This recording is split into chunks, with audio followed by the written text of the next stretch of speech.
Gente, nós vamos conversar agora com a advogada Ariana Leite e ela vai falar sobre um assunto seríssimo. Atenção papai, atenção mamãe, você que está assistindo o nosso programa agora, fique atento, viu? Ela traz dados importantíssimos e fala sobre esse assunto de uma forma muito precisa e necessária para a nossa sociedade. Isso cabe a todos nós, pais, mães, todos ficarem atentos. Abandono afetivo e material. O que fazer quando isso acontece na família? E é por isso que nós convidamos a Ariana Leite para conversar com a gente. Ariana, seja bem-vinda ao nosso programa. Obrigada. É um prazer enorme. A gente olha e fica perguntando, será que isso acontece? Acontece, né, Ariana? Acontece muito. Costumeiramente a gente se depara com exemplos e não sabe que está sofrendo aquele abandono afetivo e não sabe também o que pode ser feito. Na verdade, chega a ter dados tão grandes assim, aqui dentro do estado do Piauí, vocês são muito procurados? Eu não sei te informar em relação a dados específicos, mas o que eu posso te dizer é que me procuram muito, advogados também, colegas que trabalham na área de família, também são procurados para saber o que pode ser feito em casos de ausência de pagamento de pensão alimentícia, o que acontece muito. O que pode ser feito em caso de abandono afetivo, quando mesmo sendo paga a pensão alimentícia, o pai é indiferente ao filho, não quer saber do filho, isso acontece demais. O exemplo mais comum é aqueles casos em que o genitor, seja ele pai ou mãe, tem o filho, mas por algum motivo pessoal não aceita e simplesmente o abandona. E tem algo que você está falando que me chamou mais atenção ainda, quando você fala desse abandono afetivo.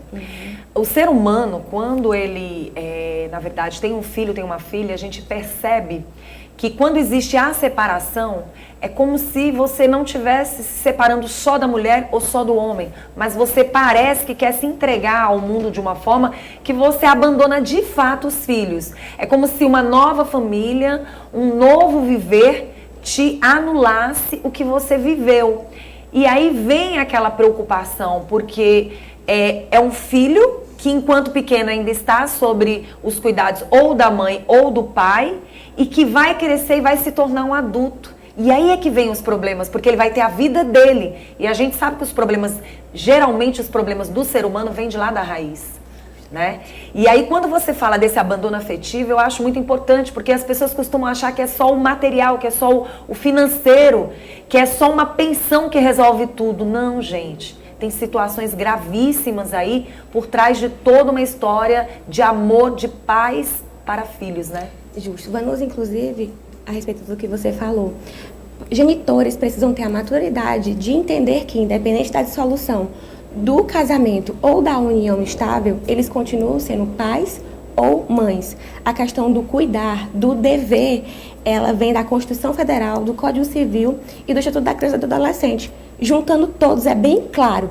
Os pais têm o dever de criar, assistir, educar, ter a questão da convivência familiar. E isso é de suma importância. A partir do momento que eu estou me omitindo nestes aspectos, eu estou abandonando afetivamente o meu filho.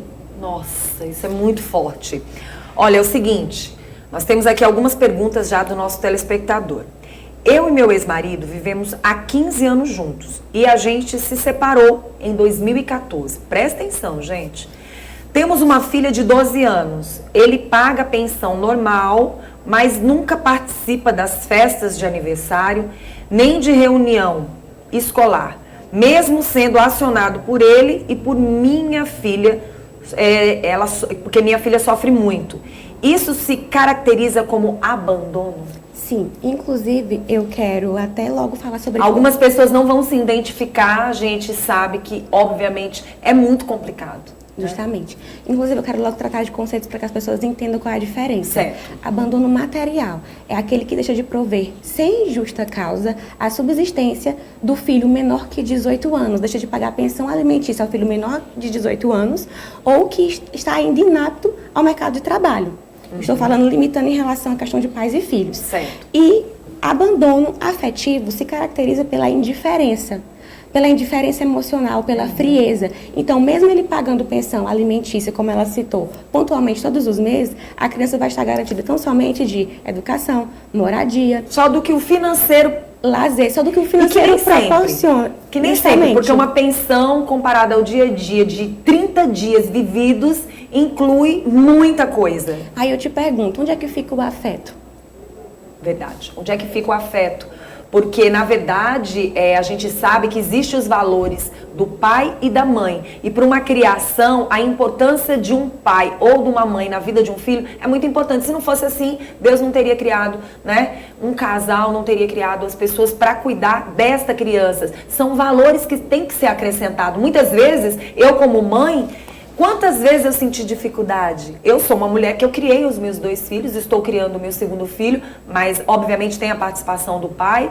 Mas eu posso dizer para você que em alguns momentos, meu Deus do céu, como eu vou saber responder? Como eu vou saber participar? Como eu vou poder chegar para conversar? Porque há essa necessidade do pai em algumas situações. O que eu cito sempre que as pessoas me dizem, mas ninguém é obrigado a amar ninguém. Realmente, ninguém é obrigado a amar ninguém. Mas honrar, amar sim. é uma possibilidade, mas a partir do momento que eu estou me omitindo no meu dever de cuidado, eu estou descumprindo o meu dever legal como pai, moralmente fixado na Constituição Federal. Então, isso se caracteriza assim, abandono afetivo. Certo. A outra pergunta é o seguinte: meu marido nunca paga as despesas da escola, mesmo sendo acordado que sim. Nenhum lápis. Nunca. O que faço? Pois bem, primeiramente, tem que saber se esse acordo deles dois foi fixado em juízo ou é de boca. Porque se for de boca, eu não tenho como entrar com uma medida para poder forçar este pagamento. Que chato. O que seria, o que poderia fazer? A mãe poderia ajuizar, representando sua filha, com uma ação de alimentos, para poder fixar uma pensão alimentícia em juízo, para que o pai pague todos os meses aquele valor, que seria inerente à moradia, saúde, lazer, educação. Porém, se este valor já estiver fixado em juízo, foi decidido num processo, o que a parte pode fazer? A parte poderá requerer ao juiz o pagamento dessas prestações que estão atrasadas. E o juiz poderá deferir algumas medidas coercitivas de forma a forçar o devedor a pagar aquele débito. O que seria? Vou te citar alguns exemplos. Decretar a prisão civil de até 90 dias, pode negativar o nome do devedor, pode bloquear contas, dentre outras medidas, dependendo de cada caso, para poder forçar aquele devedor, sendo ou pai ou mãe, a forçar o pagamento daquela prestação alimentícia. Pronto. Temos mais uma pergunta. Bom dia, Vanusa. Ótimo assunto. Me chamo Maria de Esterro, do Disseu 2. Tenho um filho de 8 anos que tenho guarda compartilhada. Ele vai para a casa do pai e reclama que não brinca com ele, nem ajuda nas tarefas de casa, nem com as aulas online. Já tentei conversar várias vezes e sempre é a mesma coisa. Isso se encaixa como abandono? Vanusa, o que eu sempre explico, entendam bem, por que é necessária a convivência com os 2 pais? Porque essa convivência é que vai formar o psicológico, o emocional daquela criança. A criança, para se desenvolver de uma forma sadia, visando o seu melhor interesse, ela precisa conviver com ambos os pais. Então, não é só o fato de pegar a criança, da criança passar o final de semana na minha casa, que vai demonstrar que eu estou cumprindo o meu dever como ou que pai. Vai definir realmente se aquela criança está tendo toda aquela atenção, né? E a frieza, e o afeto. Então, se eu estou me omitindo a isso, como meu dever de cuidar, sim, caracteriza abandono. Até porque no final de semana, a criança está indo para brincar, está indo para ter a presença e muitas vezes não existe só ele. Existem já outras crianças na história, existem outros filhos. E tem que perceber que todos precisam do mesmo zelo e do mesmo cuidado para não se sentir indiferente aos demais, né? Justamente. Ainda tem isso. Vamos lá, temos mais uma pergunta aqui. Me chamo... Opa, deixa eu ver aqui, gente. Apagou tudo aqui. Gente, são muitas perguntas. Me chamo Luzia, moro no Memorário. Se identificou. Meu pai soube de mim quando completei 13 anos, depois que minha mãe pediu o teste de paternidade. Mas ele não me aceita, não aceita ser chamado de pai por mim. E é um pai maravilhoso para os filhos do atual casamento dele. Como é que eu posso pedir meus direitos de filha se a questão é emocional? Gente, isso dói na alma da gente ouvir. Pois bem, como ela disse, ela ingressou com um pedido de investigação de paternidade. Sendo comprovado que ele realmente é o pai, vai ser registrado como filha dele. Porém, eu gostaria de chamar a atenção para o abandono afetivo. O que ocorre, infelizmente, o abandono afetivo não é crime.